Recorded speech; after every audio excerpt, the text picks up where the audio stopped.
जगद्व्यापिनीं वीणा पुस्तकधारिणीं अभयदा जाड्यान्धकारापहां हस्ते स्फटिकमालिकां विदधतीं पद्मासने संस्थितां वन्दितां परमेश्वरीं भगवतीं बुद्धिप्रदां शारदां महायोगपीठे तटे भीमरथ्यां वरं पुण्डरीकाय जातुं मुनीन्द्रे समागत्य तिष्ठन्तमानन्दकन्दं परब्रह्मलिंगं भजे पांडुरंगं पांडुरंगा करू प्रथम नमन दुसरे चरण संतांची यांच्या अग्रपादानी कथेचा विस्तारू बाबाजी सद्गुरु दास तुका अलंकापुरी रम्यसी आसनस्थं पदांभोज तेजो स्फुरदिक् प्रदेशं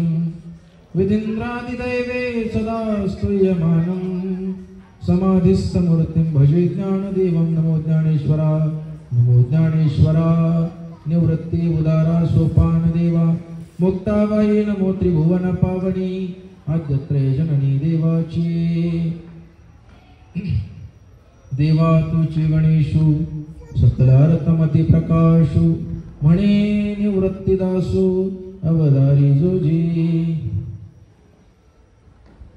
मुक्त कैवल्य तेजोनिधी भगवान ज्ञानोबराया वैराग्य रागरसिक जगद्गुरु तुकोबराया आणि सर्वांनीच ज्या बाप्पाची मूर्ती प्राण प्रतिष्ठा करून 10 दिवस सेवा करण्याचा कयास प्रयत्न हा अविरत चालू ठेवलेला आहे त्या बाप्पाच्या चरणी दंडवत करतो आणि या ठिकाणी उपस्थित सर्व श्रोतृ वर्गाला नतमस्तक करतो दंडवत करतो आणि आजच्या प्रवचन सेवेला प्रारंभ करतो।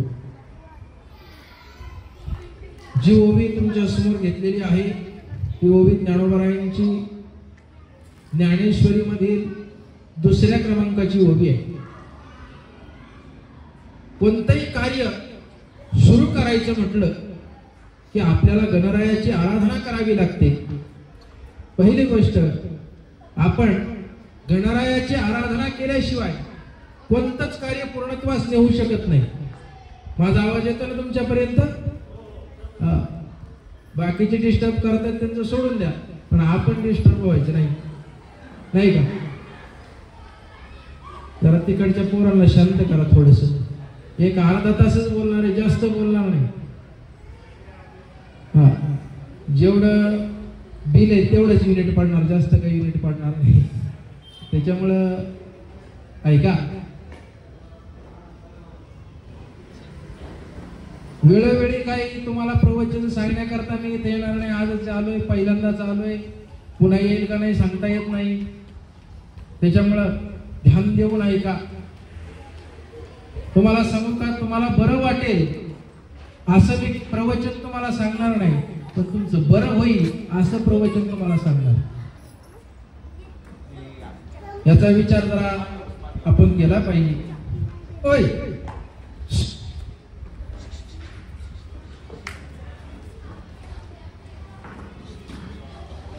आज आपल्या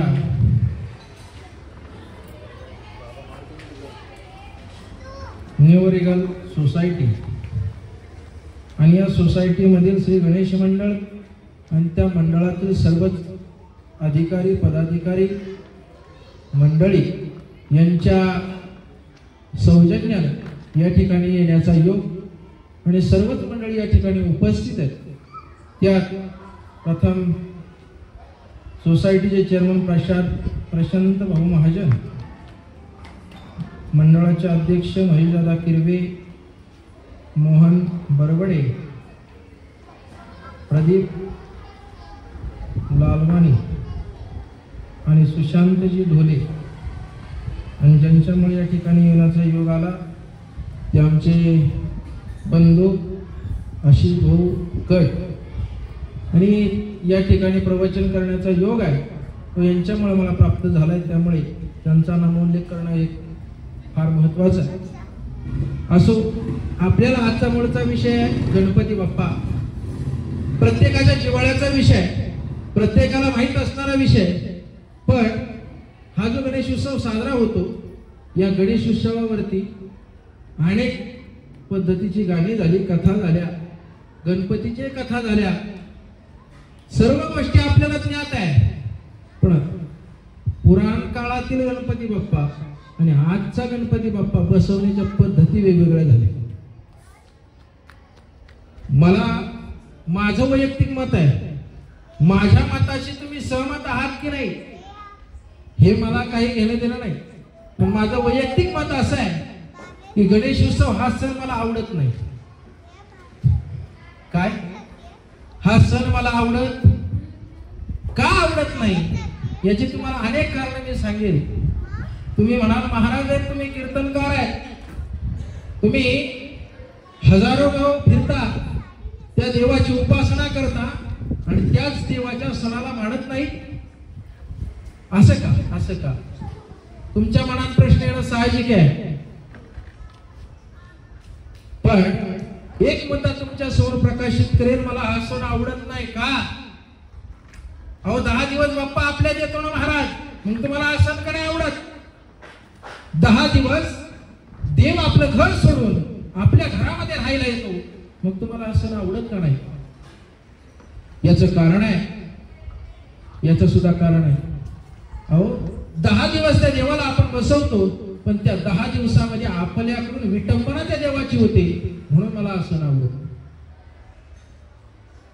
काय देवाची विटंबना होते म्हणून हा सण मला आवडत नाही. मी तुम्हाला वैज्ञानिकही पुरावे देईन आणि आध्यात्मिकही पुरावे तुम्हाला या ठिकाणी सादर करेन. जर तुम्हाला सांगायचं झालं, आज आपण पीओपी ची मूर्ती स्थापन करतो. कशाची? पीओपी 40-40, 50-50 फुटाच्या मूर्त्या आहेत. पण त्यापासून होणारं प्रदूषण कोण थांबवतंय का? महाराज, आपण नद्यांमध्ये त्या मूर्त्या सोडतो. इथे परंपरा जरा वेगळी मला ऐकायला आला अशी भाऊकडून, दान करणे ही परंपरा मला पहिल्यांदा ऐकायला आली. तुमचं खऱ्या अर्थाने टाळ्या वाजवून स्वागत झालं पाहिजे. नाही कळालं का? टावर खालीच रेंज नाही महाराज, आता काय बोलायचं. दान करणे हा वेगळ्या पद्धतीचा विचारशैली आणि समाजाला पोषक असा आहे, पर्यावरणाला पोषक असा आहे. पण काही मंडळींच्या मूर्त्या 30-30 फुटाच्या आहेत. त्या मूर्त्या ते ढकलून देतात. त्याही आधीचं प्रकरण सांगतो, मग तुम्हाला सांगतो का मला असं आवडत नाही. ज्या वेळेला आपण बाप्पाची स्थापना करतो त्या आधीचा भाग जरा समजून घ्या थोडासा. आपण ज्या वेळेला मूर्ती पाहायला मार्केटमध्ये जातो त्या वेळेला आपण सरळ देवाची विटंबना करतो. याचं नाक चांगलं नाही, मला प्रतिसाद द्या बरं, नाही तर मग बोलण्यात मजा नाही काही.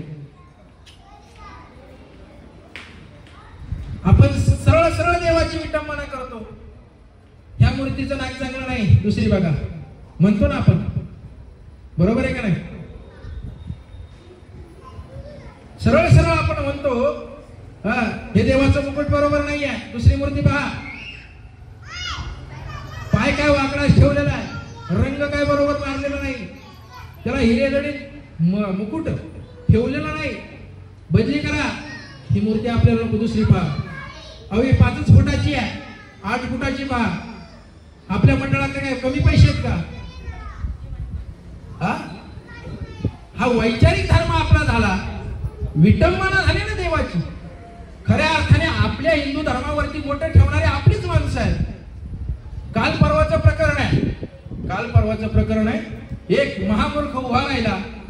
अरे राजनेते बसलेले आहेत, छत्रपतींच्या कुळातला व्यक्ती बसलेला आहे त्या मंचावरती, आणि त्या मंचावरती तो सरळ सांगतो का स्वामी विषयी बोलला, तो स्वामी समर्थांविषयी बोलला.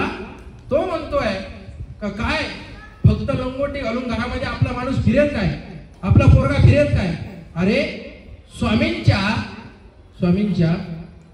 ताकदीला, त्यांच्या वैभवाला, त्यांच्या अनुभवाला तुम्ही जर फक्त विटंबनेचं नाव देत असाल तर तुमचा या जगामध्ये काय, या भारतामध्ये काय, या जगामध्ये राहण्याचा अधिकार नाहीये. अहो ज्याने जगत नियंता ब्रह्मांड नायक म्हटलं जातं त्या स्वामींवरती टीका करावी.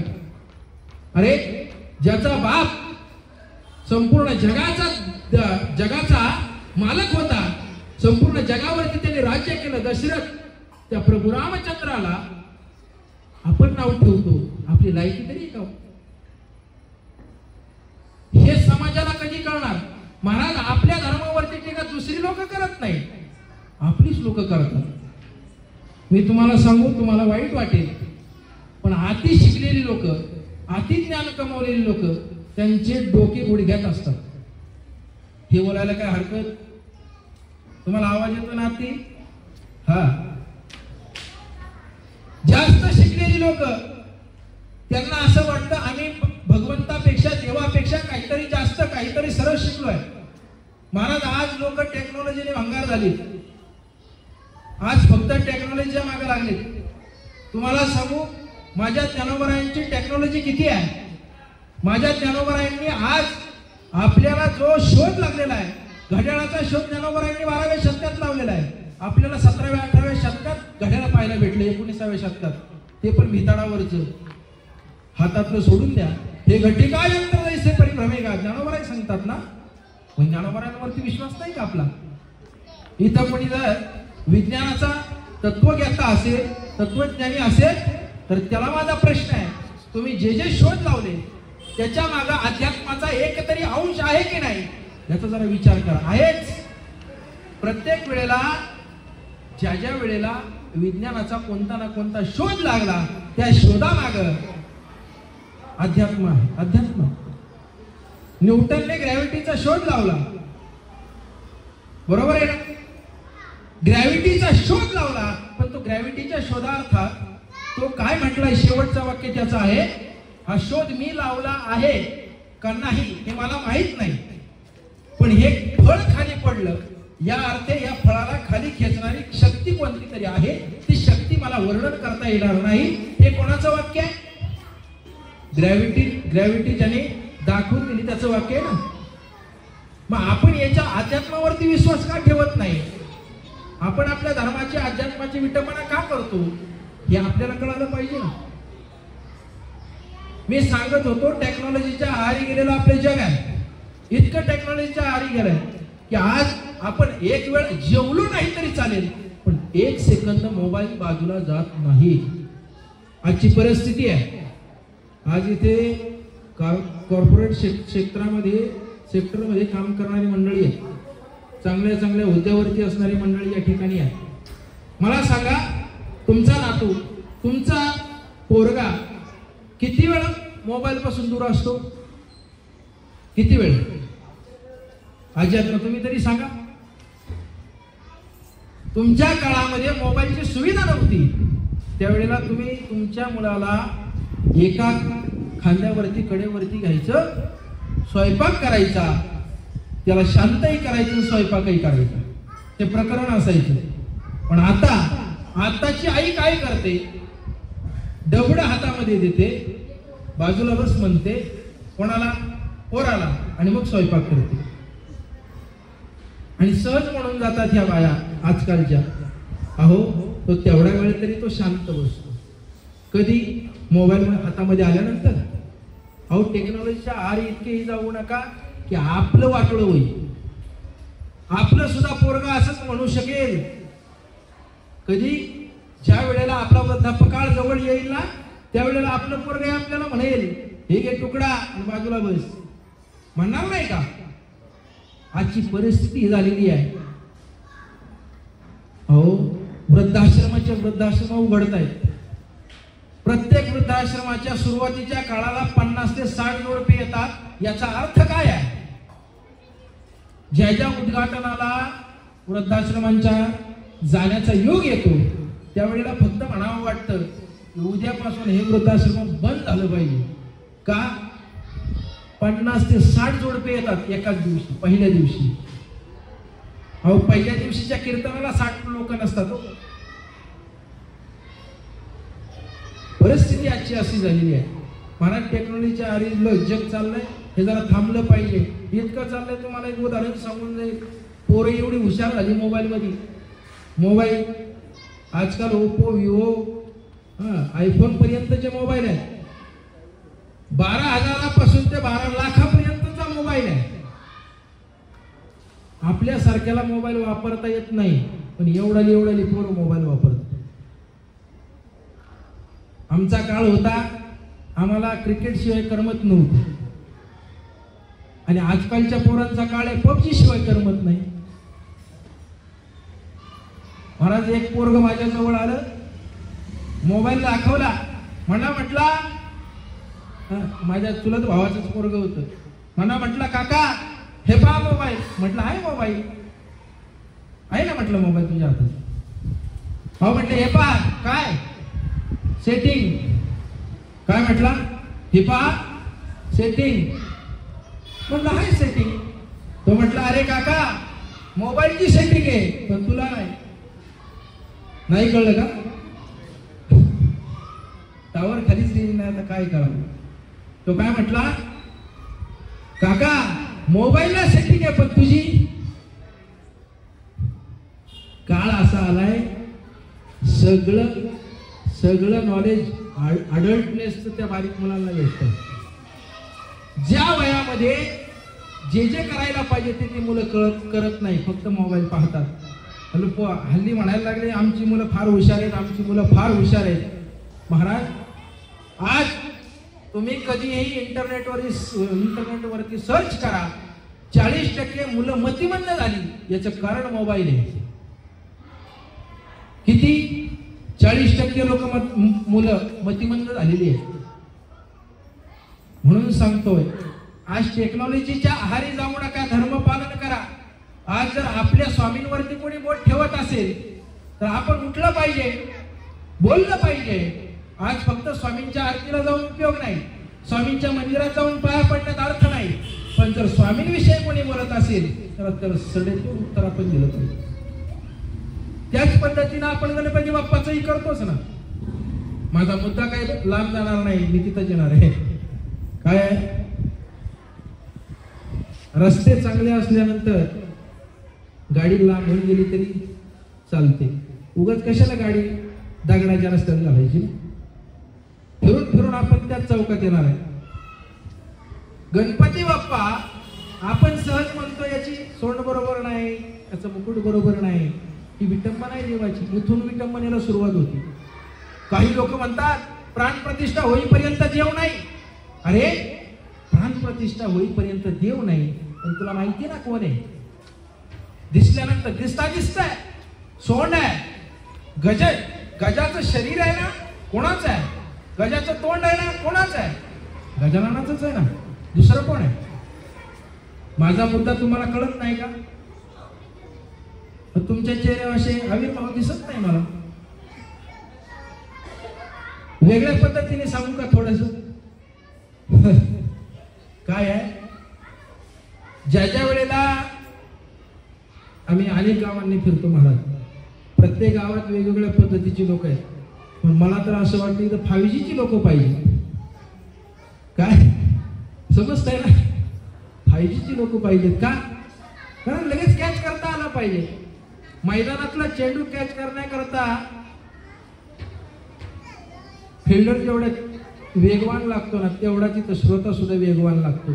त्यावेळेला हिंदू धर्माची आणि वारकरी संप्रदायाची धुरा आपण पेरू शकतो, यात मात्रही संशय नाही. आपल्याला जर वारकरी संप्रदाय समजून घ्यायचा आहे, धर्म समजून घ्यायचा आहे ना, तर आपल्या ठिकाणी धर्मवेत्ता एक तरी आला पाहिजे.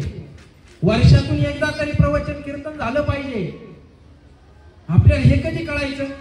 आपण रेकॉर्ड डान्स स्पर्धा ठेवतो कुठं? गणपती समोर. गणपती समोर रेकॉर्ड डान्स स्पर्धा.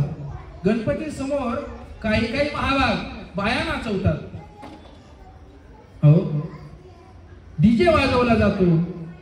महाराज त्याचे कान मोठे, म्हणजे तो सगळ्यांचंच ऐकून गेला असं नाही. एक विडंबन सांगितलं जातं की गणपती बाप्पाला पृथ्वी तलावरती का पाठवलंय याचं कारण आहे. विडंबन आहे एक. त्यात सांगितलं या कलियुगातली लोक किती मूर्ख आहेत हे पाहून ये गणपती बाप्पा. कोणाला सांगितलंय गणपतीला काम दिलेलं आहे? तुझे कान मोठे आहेत ना, ऐकून घे. तुझे डोळे सूक्ष्मरित्या निरीक्षण करतात ना, पाहून घे. तुझं उदर सगळे वाईटपणा सहन करतो ना, सहन करून घे. लोकांनी तेच करतात. महाराज, ज्या ज्या वेळेला समुद्रामध्ये, नदीमध्ये, ओढ्यामध्ये किंवा तलावामध्ये गणपतीला बुडवलं जातं, त्या वेळेला माणूस नाचतो. बरोबर आहे, नाचतो, बेधुंद होऊन नाचतो, अर्धी अर्धी मारूनही नाचतो. ज्याचा त्याचा वैयक्तिक प्रश्न आहे, मी काही त्याच्यावरती टीका टिप्पणी करणार नाही, पण नाचतो माणूस. त्याच पद्धतीनं ज्या वेळेला एखादा माणूस तलावात बुडतो ना, त्यावेळेला गणपती बाप्पा नाचत असेल, मला असं वाटतं. का? तो घेऊन नाचत नसेल, पण नाचत असेल. का? माझ्यासमोर नाचतो, मग तुला वाचवण्याची किमया का करू मी? जर तुला माझ्या चमत्कारावरती नमस्कार करायचा असेल, तर तुझा मी रक्षण का करू? अहो, 10 दिवस काही लोकांच्या घरामध्ये गणपती असतात. हे प्रकरण जरा जड आहे तुम्हाला बरं का. 10 दिवस गणपती असतो घरामध्ये ना, मग प्रत्येक जण दरवाजा लावून बाहेर निघून जातात. हे प्रकरण जरा जड आहे, लक्षात घ्या. कधी पण ज्या घरामध्ये गणपती आहे त्या घराची कवाडे कधीच बंद नसावी, हे शास्त्र आहे. शास्त्राच्या विरुद्ध वागणारी माणसं आज जन्माला आली. कारण का? त्यांच्याकडे वाचन राहिलं नाही, परमार्थिक वलय राहिलं नाही. आज बाबांसारखी मंडळीत आहे, बाबा आहे तिथं, धोतर घालणारा एकमेव व्यक्ती इथं मला दिसतो. माझं वय त्यांच्यापेक्षा निम्म्याने निम्म असेल, पण मी धोतर घातलंय. पण इथं अन्यपणे धोतर घातलंय का? नाही घालत. कारण याला लोक प्रिमेटिव्ह म्हणतात, प्राचीन म्हणतात, पण यातच खरी गंमत आहे गड्या. अहो, यात धोतर आणि नेहरू मध्ये माणूस जेवढा रुबाबदार दिसतो, तितका तुमच्या जीन्स पॅन्ट टी शर्ट मध्ये दिसत नाही. ज्या ठिकाणी आम्ही जातो, प्रत्येक ठिकाणी पहा, जिथं आम्ही जाऊ तिथं लोक आम्हाला रामकृष्ण हरीच म्हणतात. काय रे एवढ्या म्हणत नाही. काय रामकृष्ण हरीच म्हणणार का? आमच्या कपाळावरती गोपीचंदन टिळा आहे, काय आमच्या डोक्यामध्ये टोपी आहे आणि आमच्या अंगावरती शुभ्र धवल वस्त्र आहे. याच्यामुळे आम्हाला किंमत आहे, नाही तर आम्हाला काही किंमत नाही. आज जर आम्ही ज्ञानोबाच्या चरणी लीन झालो नसतो, तुकोबाच्या अभंगामध्ये तल्लीन झालो नसतो, तर आम्हाला कोणी विचार नसतो. आज तुम्ही तरी मला बोलवलं असतं का? मी बोलतोय याचं केवळ कारण आहे ज्ञानोबा तुकोबा आहे. मला हा सण आवडत नाही याच्याविषयी आपण बोलतोय, याचं कारण हेच आहे. आपण आनंदाने सर्व काही करून गणपती बाप्पा जवळ येतो, पण गणपती बाप्पात आणि आपल्यात अंतर फार असतो. मी कधी इतक्या वर्षामध्ये जो गणेशोत्सव 2007 साली 8 साली अनुभवला, तसा गणेशोत्सव मला 2023-24 म्हणजे मला जसं कळायला लागलं तसा गणेशोत्सव मला आठवतच नाही आठवत. त्या काळामध्ये सर्व मुंबईकर पुणेकर मंडळी यायची, एक गाव एक गणपती ही संकल्पना असायची. आता पावला पावली मंडळे झाली. मग कोणत्या मंडळात आरतीला जावं हेच आपल्याला कळत नाही.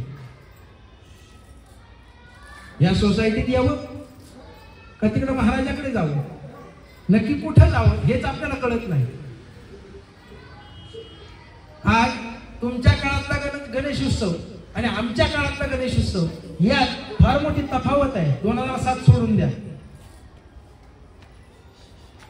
1900च्या काळातला आणि 2000च्या काळातला हे फरक आहे ना.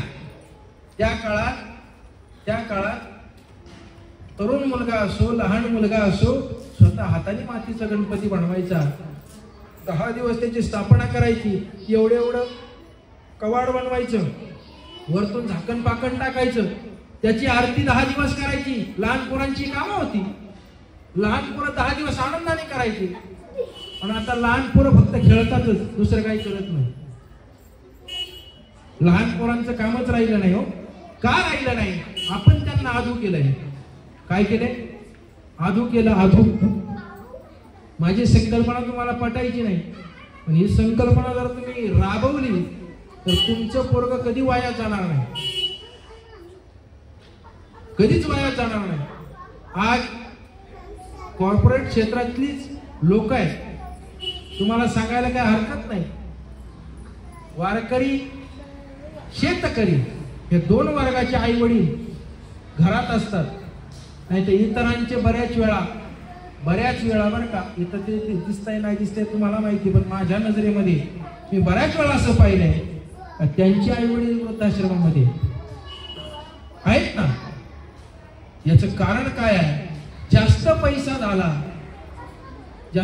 झाला माणसाला माणूस उन्मत्त होतो, आणि उन्मत्त झाल्यानंतर महाराज असंच प्रवचनाचा प्रसंग आहे. एक दिवस एका ठिकाणी प्रवचनाला गेलो. सगळे ज्येष्ठ नागरिक, तुमच्यासारख्या 60च्या पुढे असणारे व्यक्तिमत्व, 60च्या पुढे, सगळ्यांच्या समोर फक्त मी एक वाक्य बोललो.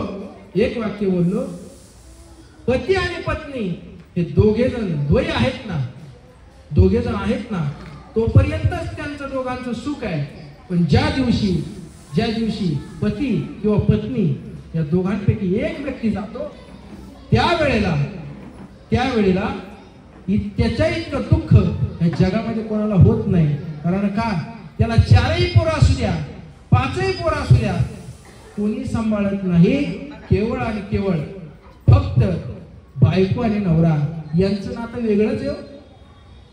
आज शेवटच्या काळाला फक्त आपली बायको आहे, पुरुषांसाठी सांगतो, आणि महिलांसाठी एक सांगतो, शेवटच्या काळाला फक्त आपला पतीच आहे. याच्यानंतर आपल्याला कोणी साथ देणार नाही. तुमचा पोरगा किती कमावतो याला अर्थ नाही, तुमचा मुलगा किती संस्कारिक आहे याला फार मोठं महत्व. चार पोराचा बाप दशरथ, मुलगा, मुलं, पोरगा, राम म्हणता मेला. याचं कारण काय आहे? कर्म. आपली कर्म आहेत ना, ही पूर्वी चांगली आहेत का नाही मला माहित नाही, पण आता तरी चांगली करा.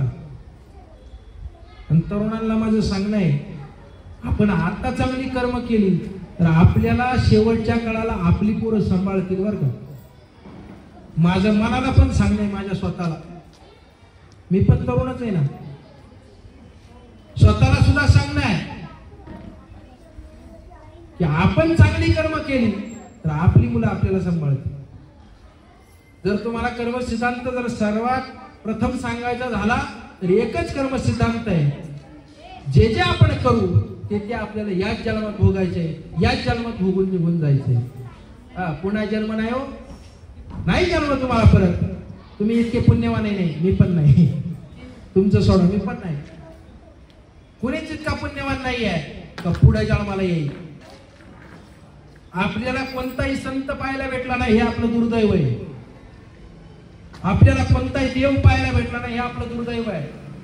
आपल्याला कोणत्याच संताची, कोणत्याच देवाची महती वर्णन करता येत नाही, हे फार मोठं दुर्दैव.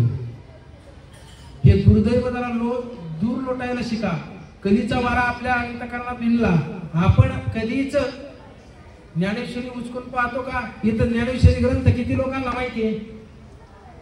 माहिती आहे ना? बोला ना. मग नाही माहिती का? माहिती आहे ना? पण ज्ञानेश्वरीची एखादी तरी ओळी आपण वाचली का? त्याच्यावरती चिंतन कधी केलंय का? ज्ञानोबांचं नक्की म्हणणे काय व्हा? नुसतं तुला द्यायची म्हणून द्यायची कादंबरी आहे का ती? ज्ञानोबांनी जे काही लिहिलंय फार मोठं तत्वज्ञान आहे. हे आपल्याला कळत नाही. आपल्याला सॉक्रेटिस ऐकायचा असतो, आपल्याला न्यूटन ऐकायचा असतो, पण आपल्याला ज्ञानोबांचे विचार नाही ऐकायचे का? आजकालची जी पिढी आहे हे विज्ञानाच्या मागे पळते ना, पण हे विज्ञान जरा थांबून घ्या. अहो, ज्या ठिकाणी विज्ञान थांबलं जातं तिथून माझं अध्यात्म चालू होतं, हे कोण त्यांना सांगत? विज्ञानाच्या जोरावरती उड्या मारतात, आम्ही हे केलं, आम्ही ते केलं. पण विज्ञानाला सांगणार आहे, विज्ञानाला बालक म्हणून समजून सांगणार कोण असेल तर माझं अध्यात्म. म्हणून देवाची विटंबना करू नका. आपल्याला देव फार महत्वाचं आहे. शेवटच्या काळाला त्याचं नाव जर मुखात आलं, अंतकालेचे मामेव स्मरण मुक्त्वा कलेवरम, ज्या वेळेला आपल्या अंतकाळी त्याच्या नाव आले मुखा आणि तुका म्हणे सुखा पार नाही. आपल्याला अंतकाळी शेवट चांगला करायचा आहे ना. ज्याला ज्याला शेवट चांगला करायचा त्याने नीट ऐका, नाही तर बाकीच्याने नाही ऐकलं तरी चालत, माझं काही नाही. मी काही पुन्हा पुन्हा येईन असं मला वाटत नाही. पण ज्या ज्या वेळेला मी सांगत असतो हे माझे विचार नसून माझ्या जनावर तुकोबारांचे विचार आहेत, हे मला सांगायचे. अहो, दशरथ राजा होता, तर दशरथ राजाचा एक केस टिकला. किती? एक केस टिकला. किती? एक. त्याला दुसऱ्या दिवशी घोषणा केली, पुढल्या रविवारी माझा राम राजगादीवरती बसेल. मी आता वयोवृद्ध झालोय, मला वानप्रस्थ आश्रम स्वीकारावा लागेल. महाराज इथं सगळे ढवळे झाले तरी पोराच्या हातात कारभार द्यायला म्हातारा मागत नाही. अवस्था बिकट. कलियुग आहे, कलियुग आहे. या कलियुगाचा विचार जरा समजून करा. आज सगळं काय आपण धरून कवटाळू नो. तुम्ही म्हणाल माझं धन, माझी गाडी, माझा बंगला, माझी बायको, माझी मुलं. अहो, हे काय आहे? हा सारा पसार आहे. हा सारा पसार आहे. एकदा का आपण गेलो का आपण मागच्यांनाही ध्यानात राहणार नाही, आपल्यालाही मागची ध्यानात राहणार नाही. मागचे आपल्याला विचारणार सुद्धा नाही. हो, आमच्याकडे घडलेली घटना आहे. घराच्या जवळ घर आहे, गावातलं आहे. 4 मुलं आहेत, त्यातली 3 मुलं आणि 1 मुलगी आहे. 2 मुलं बापाची सेवा करतात आणि 1 पोरग बापाची सेवा न करता मुंबईला राहतंय. मुलगी सुद्धा तिच्या घरामध्ये सुखरूप आहे. पण वाटणीचा प्रसंग येतो. वाटणीचा जमीन वाटायची आहे, मुंबईला असणारे फ्लॅट वाटायचे, घरदार वाटायचं आहे. 4 हजर झाले. त्यातल्या दोघांचं काही मत नाही. बाप जे म्हणेल ते पूर्व दिशा. पण त्यातली 1 मुलगी आणि 1 मुलगा म्हणतोय, मला माझ्या बापानं 2 कोटी रुपये दिले पाहिजे. किती? बोला, किती? 2 कोटी रुपये दिले पाहिजे. मुलीचंही तेच म्हणणे आहे. बाप गोदीमधून रिटायर झाला मुकादम म्हणून सर्व काही कमवून ठेवलं होतं.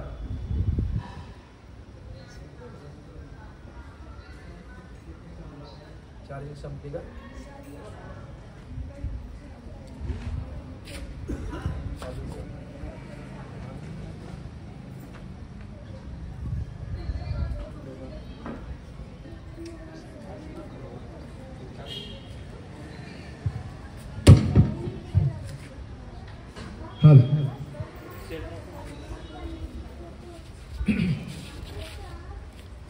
कुठे होतो आपण? प्रवचनात. 2 कोटी. मुलगी म्हटली मला 2 कोटी पाहिजेत. किती पाहिजेत? 2 कोटी. बापानं बँड्रामध्ये असणारे सर्व रूम्स विकले, त्यातून काही पैसा जमा झाला, 2-2 कोटी रुपये त्यांना दिले. तोच म्हातारा शेवटचा काळ मोजत होता. शेवटचा काळ आम्ही डोळ्याने पाहिले महाराज. शेवटचा काळ मोजत होता. त्याच्या मुखामध्ये देवाचं नाव नाही आलं बरं का कधी. मुलं का अशी निपजतात हे तुम्हाला सांगतोय. देवाचं नाव कधी आलं नाही. माझे वडील कीर्तनकार आहे, माझे बंधू कीर्तनकार आहे, उपस्थित आहे इथं वडील बंधू माझे. आमच्या कुळात परमार्थच आहे, बाकी काही नाही. दुसऱ्याला परमार्थाला लावायचं, घरातले परमार्थिक करायचे, हा मूलाधार आहे. ज्या वेळेला खोड चांगला असेल, मूळ चांगला असेल, त्यावेळेला फांद्या सुद्धा चांगल्या येतात. बरोबर ना बाबा? तुम्हाला अनुभव आहे त्याचा. त्या व्यक्ती शेवटचा काळ मोजतोय, शेवटचे घटका मोजतोय. माझे वडील त्या ठिकाणी गेले, त्याला म्हटले, अरे दादा, शेवटच्या काळात तरी देवाचं नाव घे. म्हटलं बुवा, देवदेव काय आपलं काम आहे? शेवटला देवदेव आपलं काम नाही म्हटलं.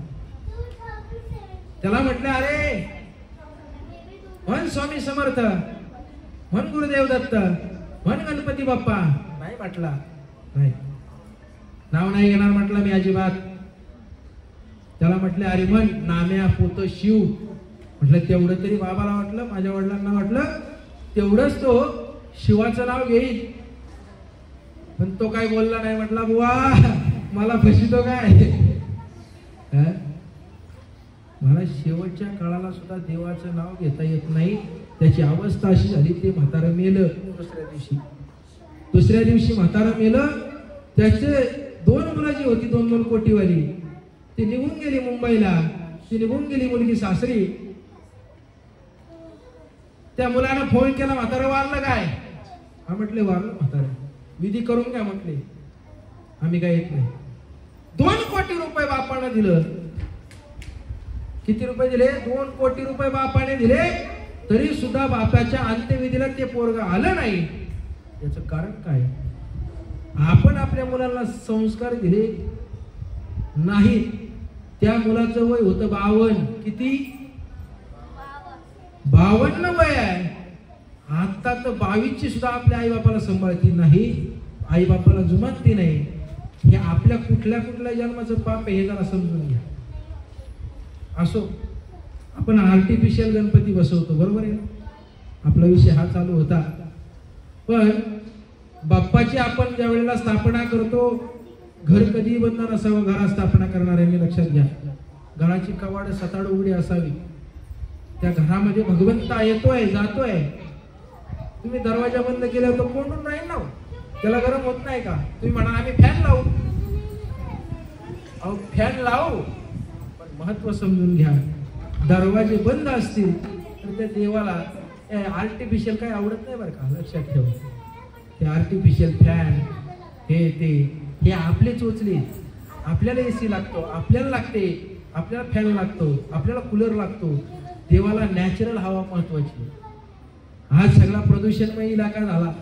अहो मी व्हाईट ड्रेस घालून आलो होतो, हे नव्हते बरं का, दुसरे होते.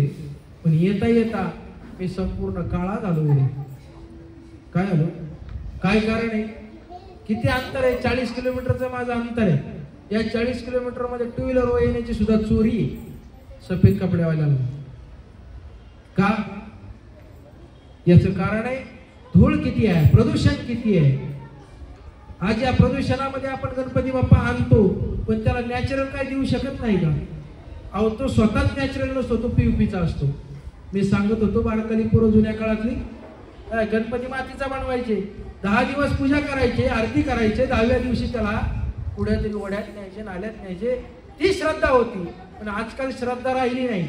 माझं मंडळ मोठं व्हावं, माझ्या मंडळाचं नाव व्हावं, माझं नाव व्हावं म्हणून काम करणारे लोक आज आहेत. गल्ली गल्लींनी मंडळ झाली. मगाशी सांगत होतो, हे गल्ली गल्लींनी मंडळ होण्याची कारणच ही आहे का कोणालाच कोणाचं वलय नको आहे. स्वतःचं वलय स्वतः निर्माण करावं अशी प्रत्येकाची इच्छा आहे. प्रत्येकाला वाटतं. पण हे कुठपर्यंत चालणार आहे? तुम्ही आहे तोपर्यंत वलय आहे. तुम्ही गेल्यानंतर ते मंडळ बंद पडणार आहे, त्याला खंड पडणार आहे. मग ते खंड पडलेलं मंडळ त्याविषयीची चर्चा कोणी करत नाही का? हे मंडळ का बंद पडलं, कशामुळे बंद पडलं, कोणी याची चर्चा करतं का? अहो जे आपण मनामध्ये संकल्प केलाय ना तो पूर्णच केला पाहिजे. एखादा व्यक्ती आहे, त्याला मला मूल व्हावं म्हणून गणपतीकडे आराधना केली, गणपती प्रसन्न झालाय. त्याने वर मागत असताना एक प्रतिज्ञा केली, म्हटलं मी जन्मभर जन्मभर गणपती बाप्पाची स्थापना करील, 10 दिवस तुला घेऊन येईल. पण हे असं घडलं नाही. 2च वर्ष त्याने, किती 2 वर्ष गणपती बसवला.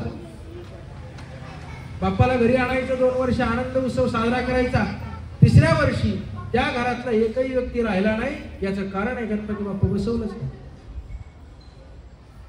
शास्त्राच्या विरोधात जाऊ नका. ज्या वेळेला शास्त्राच्या विरोधात तुम्ही जाल, तुम्हाला शास्त्राची चपराक भेटल्याशिवाय राहणार नाही. म्हणून या गणपती बाप्पाची आराधना मनोभावे करा ना. तुम्ही काहीही करा, पण देवाला साजेल, आवडेल असं करा. आज असे अनेक कार्यक्रम आहेत का जे बाप्पा समोर घेतले जाऊ शकतात. कीर्तन असेल, प्रवचन असेल, भजन असेल, भजन ठेवा. बाकीचे कार्यक्रम होतच राहतात वेगवेगळ्या दिवशी. पण बाप्पाच्या समोर अहो काही तर इतकी विकृष्ट लोक आहेत, निकृष्ट दर्जाची लोक आहेत, त्या बाप्पा समोर पत्ते खेळतात. इकडं चालतं का नाही माहित नाही, पण आमच्या गावाकडे बऱ्याच वेळा आम्हाला पाहायला भेटतं. निकृष्ट दर्जाची लोक आहेत. अहो गणपती बाप्पा पुढे बसवायचा, 52 पानाचं गुरुचरित्र खेळायचं असतात ना हा, नाही चालत. हे कुठपर्यंत आपण आपल्या देवाची विटंबना. श्रीकृष्ण परमात्मा आणि राधेचं प्रकरण फार गाजते पहा. प्रत्येक जण म्हणतो राधा श्रीकृष्ण यांच्यातलं नातं प्रेम संबंधाचं होतं, काम संबंधातलं होतं. अरे आपणच आपल्या देवतांची विडंबना करावी, किती घृणास्पद आहे. आपणच टीव्ही वरती दाखवायचं, बाहेरची लोक आपल्याला बोलणारच ना. तुमचा एक व्यक्तीची कमेंट होती, महाराज तुमचा श्रीकृष्ण काय श्रीलंपट होता का, कमेंट वाचलेली आहे. म्हणजे इतकी मूर्ख लोक आहेत का देवाचं काय दाखवलं पाहिजे, काय नाही दाखवलं पाहिजे. महाराज रस इति रस, रस आणि रास याच्यात फरक आहे. तो शब्द रस होता, रसचा अपभ्रंश रास करून टाकला. अहो किती भंगार क्वालिटी म्हणावं लागेल. आता फार खालच्या पातळीला येऊन बोलतोय मी. इतकी लोक बावळट झालेली. शास्त्राने रस नाव सांगितलंय. रस ज्या छन्नामध्ये रस आहे. महाराज जो व्यक्ती गोवर्धन पर्वत एका करंगळीवरती उचलतो, जो व्यक्ती संपूर्ण पांडवांमध्ये एकटा असून 5 पांडव कौरव 100, त्या 100 कौरवांचा नाश करून 5 पांडवांना सुखरूप त्याच्यातून बाहेर काढतो, तो जगन्नियंता भगवंत राधेबरोबर रासक्रीडा करेल का हो? त्याला कळत नाही का? मग तुकोबारांनी का वर्णन केलं नाही बाबा? ब्रह्मदेवाचं वर्णन केलं. ब्रह्मदेव भांबावला, इंद्र भांबावला, यांचं वर्णन केलंय. मग विष्णू भगवंताचं, कृष्णाचं वर्णन का केलं नाही? देव भांबवला नाही, आपली लोक भांबवली, समाज भांबवला, वेगळ्या दिशेने चालू लागला. कुठपर्यंत चालायचे? ज्या ज्या वेळेला मी सांगतो ना, त्या वेळेला प्रत्येक जण असा विचार करून बसतो, पण तितक्या वेळापुरती त्याची समाधी होते, त्याला वैराग्य प्राप्त होते, विरक्ती प्राप्त होते. त्याच्यानंतर तो म्हणतो काय धंदा आहे गोवाचा, ह्या काय सहज म्हणून जातो, धंदा आहे गोवाचा. पण आपल्याला हे समजलं पाहिजे ना. त्या दिवशीचं प्रकरण, आता महिनाभरापूर्वी एक प्रकरण झालं होतं. काय बोलले रामगिरी महाराज? ते बोलले यावरती तेही टीका टिप्पणी करतात, त्यांचाही समाज टीका टिप्पणी करतो. त्यावेळेला त्यांना काही वाटत नाही.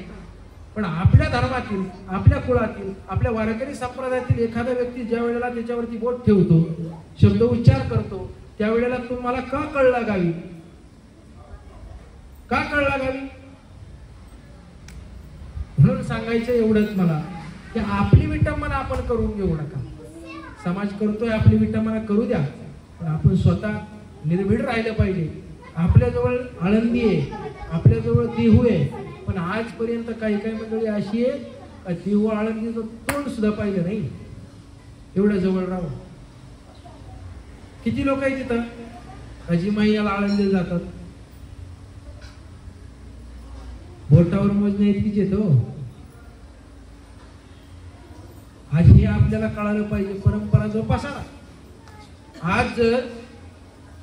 आज जर जोग महाराजांची परंपरा संपूर्ण आळंदीकर सांभाळत असतील, मामासाहेब दांडेकरांची परंपरा संपूर्ण आळंदीकर सांभाळत असतील. अरे पुण्याचे दांडेकर मामा आहेत ना पुण्याचे. अरे विद्यावाचस्पती माणूस आहे, PhD धारक माणूस आहे, डॉक्टरेट माणूस आहे. सगळ्यांना वाटतं हे वारकरी संप्रदायातले काय गबाळ आहेत का? अरे आमचे विचार गबाळ नाही आहेत, आमच्याकडे सगळे वेल एज्युकेटेड आहे. मी स्वतः MA in मराठी आहे. बाकीच्यात सोडून द्या, माझं मला सांगितलं पाहिजे. MA in मराठी आहे. का मराठी? कारण मराठीत लोकांना कळत नाही आजकाल. इंग्लिशचं तर काय अर्धी निर्धी इंग्लिश येते, ती नीट समजत नाही. आणि मराठी सगळी मराठी माणूस बोलतो, पण त्यात इंग्लिश शब्द आणतोच. अरे करा कधीतरी एन्जॉय करा, सहज म्हणून जातो माणूस. एन्जॉयला काय प्रतिशब्द आपल्याला माहितच नाही. काय प्रतिशब्द मला सांगा बरं. आजकाल मुलांना आपण म्हणतच नाही मजा करा, ते त्यांना म्हणतो अरे पोरांनो जरा एन्जॉय करत जा रे, सहज म्हणून जातो आपण. पण आपल्याला हे कधी कळायचं की आपली माझा मराठाची बोल बोलू कौतुके ज्ञानोबरांनी सांगितलं ना. अरे 56 भाषेचा केला सी गौरव, 56 भाषेचा गौरव केला, पण त्यानंतर मराठीत श्रेष्ठ सांगितले, एवढं आपल्याला कळून. अहो नाथ महाराज म्हणतात ना, संस्कृत देवापासूनही आले, मग काय प्राकृत विकत आणलंय का बरोबर नाही ना. हे प्राकृत सुद्धा देवाचीच आहे, फक्त आपण समजून घेतलं पाहिजे. ज्ञानोबरायांनी गीता, संस्कृत भाषेतली गीता आहे, त्या गीतेचं प्रकरण जे आहे ते आपल्याला मराठीत सांगण्याकरता आपल्यासारख्या सामान्य माणसाला कळावं म्हणून प्राकृत भाषेत केलंय, तरी सुद्धा आपण वाचन करत नाही. आणि आपल्याला ते कळलं पाहिजे. देवा तुळशी गणेश सकल अर्थमती प्रकाश, आपल्याला यावरती बोलायचा विषय आहे. पण सर्व ज्ञानाचा पुरवठा कोण असेल तर गणपती बाप्पा आहे. आपल्याला सर्व कथा ज्ञात आहे. आपली वेळ जवळजवळ संपत आलेली आहे. गणपती बाप्पा आपल्याला सर्वात ज्ञात आहे. कसा जन्माला आला, का जन्माला आला माहिती आहे ना. नाही, पार्वती मातेच्या उजव्या अंगाच्या मळीपासून गणपती बाप्पाचा जन्म आहे आणि डाव्या अंगापासून एका स्त्रीचा जन्म आहे. ती स्त्री म्हणजे कोण आहे? रावणाची पत्नी आहे, मंदोदरी. तिचा जन्म झालाय डाव्या अंगाच्या मळीपासून. काय आहे? ती दिसायला इतकी रूपवान होती का ब्रह्मदेव जसा त्याच्या मुलीला पाहून भाळला आणि ब्रह्मदेवानं आपल्या मुलीला कवेत घेण्याचा प्रयत्न केला, तसं शंकर भगवंताचं होऊ नये म्हणून तिला बेडूक होशील म्हणून श्राप दिला पार्वती माते. आणि कुठं? समुद्रात सोडून दिलं. आणि त्याच समुद्रामध्ये एका राक्षसाच्या कुळातील व्यक्तीला ती बेडकाच्या रूपामध्ये भेटली, स्पर्श झाला आणि ती स्त्री म्हणून जन्माला आली. तिचं नाव काय? मंदोदरी ठेवण्यात आलं. तीच रावणाची पत्नी. रावणाची पत्नी झाली. गणपती बाप्पा इकडे झालेत गण. आणि दरवाजावरती स्थानपन्न केलं. म्हटले इथून पुढं एकाही व्यक्तीला येऊ द्यायचं नाही. ब्रह्मदेव आले, परशुराम आले, कोणाला येऊ दिलं? इंद्रचंद्राधिक देव आले, कोणाला येऊ दिलं नाही. शंकर भगवंताने त्रिशूळ मारलाय. ते त्रिशूळ मारल्यानंतर शिर उडालं. आता तुम्हाला वाटेल नारळाची निर्मिती, गणपती बाप्पाला सर्वात आधी नारळ आणि सुपारी वाहता, बरोबर? हे बाळा 10 मिनिटं गप्पा सारे. नारळ आणि सुपारी वाहिली जाते. जो नारळ आहे, ज्या झाडांना समुद्राच्या कडेला अशी झाडं होती का त्या झाडांना कधी फळ येत नव्हतं, वांझोटी झाडं होती. कशी? वांझोटी झाडं होती. ज्या झाडाला ते शिर जाऊन लटकलं त्या झाडाला श्रीफळ म्हणजे नारळ येऊ लागलं. आणि ज्या झाडांवरती रक्ताचा शिंपण झालं, रक्ताचा शिडकाव झाला, त्या झाडाला सुपारी येऊ लागल्या. आणि हा धर्म सिद्धांत आहे. म्हणून जर गणपतीची मूर्ती नसेल तर आपण सुपारी ठेवतो, पूजन करतो, नारळ ठेवतो, पूजन करतो. आणि हे पूजन केल्याशिवाय कुठलंही कार्य असू दे, तुमचं लग्न घ्या, वास्तुशांती घ्या, साखरपुडा घ्या, अजून काय काय असतं तुम्ही सगळं अनुभवू नये. तुमचं कुदळ जरी मारायची तरी गणपतीची पूजा लागतेच ना.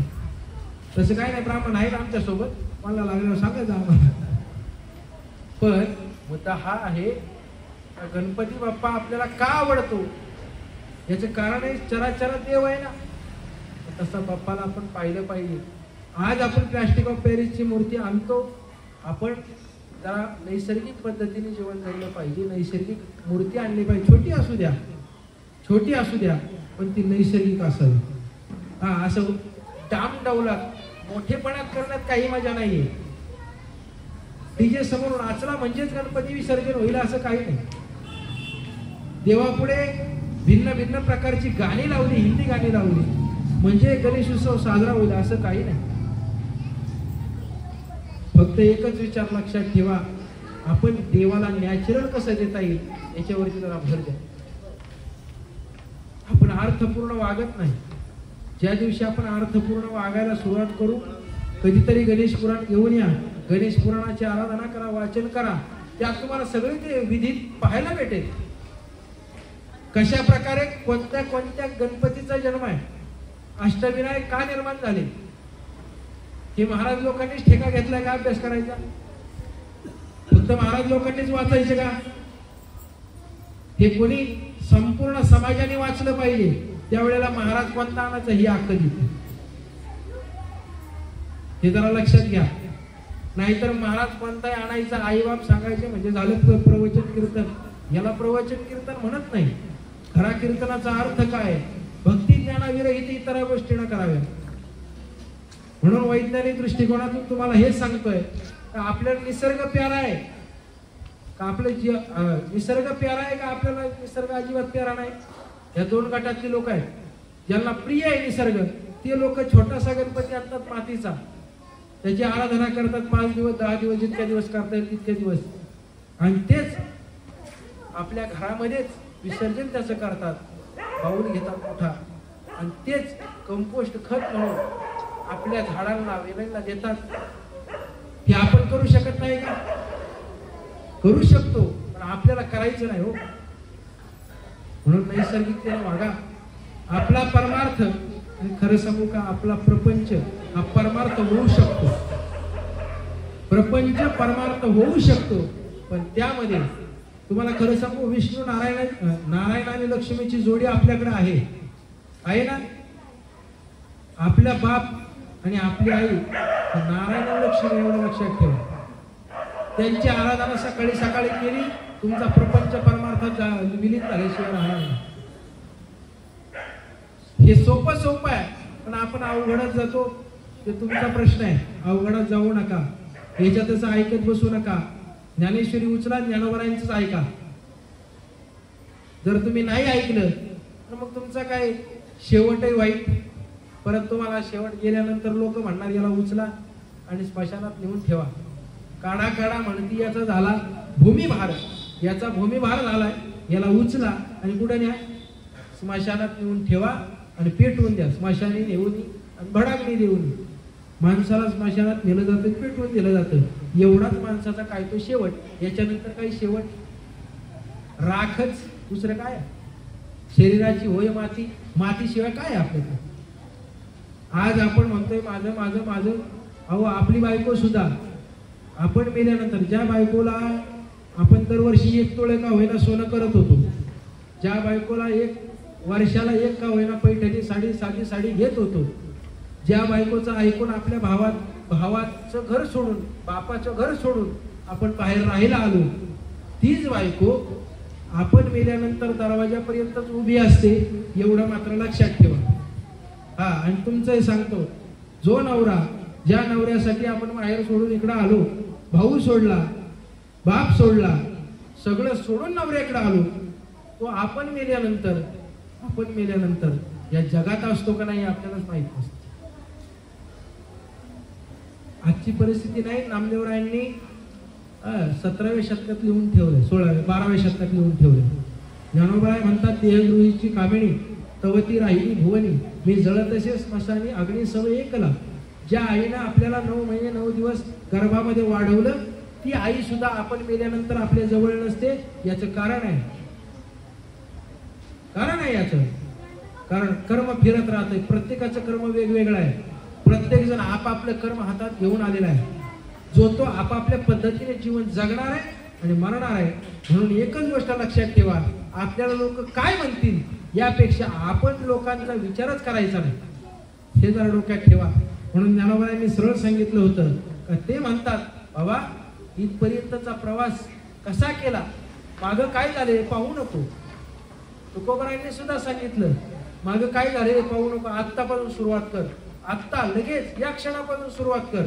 तुला कळालंय ना खरा धर्म काय, तुला कळालंय ना खरं जगणं काय, आत्ताच सुरुवात कर. शेवट तुझा चांगला झाल्याशिवाय राहणार नाही. जास्त काही बोलत नाही. गणपती बाप्पाच्या समोर आहे. गणपती बाप्पाची आराधना मनोभावे करा. सर्वच जण या ठिकाणी मनोभावे करत असतीलच यात शंका नाही. पण प्रत्येकानं हा विडा उचलला पाहिजे की आम्ही नैसर्गिकच गणेश उत्सव साजरा करीन. एक वाक्य पहिल्यांदा बोललो होतो, मला हा सण आवडत नाही, त्याचं कारण तुमच्या समोर विषित केलं. हे कारण तुम्हाला पटो अगर न पटो, मी ज्ञानोबरायांचा वाहक आहे. ते जे म्हणतील त्यानुसार मी चालतो, बाकी मला काही माहीत नाही. एवढंच सांगतो आणि या ठिकाणी थांबतो. या ठिकाणी सर्वच मंडळी उपस्थित आहेत. सर्वांचाच नामोल्लेख मागाशी झालेला आहे. आणि ज्यांनी ती या ठिकाणी मला बोलवलं ते आशिष भाऊ असतील. महाराज खरं सांगू का, हा आशिष भाऊ किती फार दिवसाची ओळख नाही, पण आज एक दिवस असा जात नाही का आमचा फोन होत नाही. माझा एकही मित्र वारकरी संप्रदायाच्या बाहेरचा नाही. माहितीये, हा हे मी छाती ठोकपणे सांगू शकतो. एकही मित्र वारकरी संप्रदायाच्या बाहेरचा नाही आणि माझी सलगी लवकर कोणाशी होत नाही. पण हा एकमेव माणूस असा आहे का एक दिवसात माझ्या जवळ आलाय आणि आज मला एकही दिवस फोन केल्याशिवाय त्याला करमत नाही. आता तो इथं कसा असतो कसा राहतो याच्याशी मला काही देणं घेणं नाही, पण माझ्यासोबत असताना तो वारकरी असतो हे फार महत्वाचं आहे. म्हणून सोसायटीचं किती कौतुक करावं तितकं थोडंच आहे. आणि सर्वांनाच माझा नतमस्तक आहे. माझ्याकडून काही चुकलं असेल तर मला माफ करा. गणरायाच्या चरणी झालेली सेवा समर्पित करतो. सर्वच या ठिकाणी पदाधिकारी सर्वांच्या चरणी सेवा समर्पित करतो आणि ज्ञानोबराय तुकोबरायांच्या चरणी सेवा समर्पित करतो. गुरुवर्य माझे वडील गोकुळदासचे महाराज पिंगळे कोंडाजी बाबा डेरे यांच्या चरणी सेवा समर्पित करतो आणि थांबतो. पुंडलिकवरद हरी विठ्ठल श्री ज्ञानदेव तुकाराम पंढरीनाथ भगवान की जय. माऊली ज्ञानेश्वर महाराज की जय. गणपती बाप्पा विठ्ठला विठ्ठला विठ्ठला मोरया रे बाप्पा मोरया रे मोरया रे बाप्पा मोरया रे. मोकळं बोला, मोरया रे बाप्पा मोरया रे. बोला हा मोरया रे बाप्पा मोरया रे. हा मोरया रे बाप्पा मोरया रे. गणपती बाप्पा मंगलमूर्ती. आज या ठिकाणी मंचाला येथील आदेश महाराज पिंगळे यांनी न्यूरेबल सोसायटी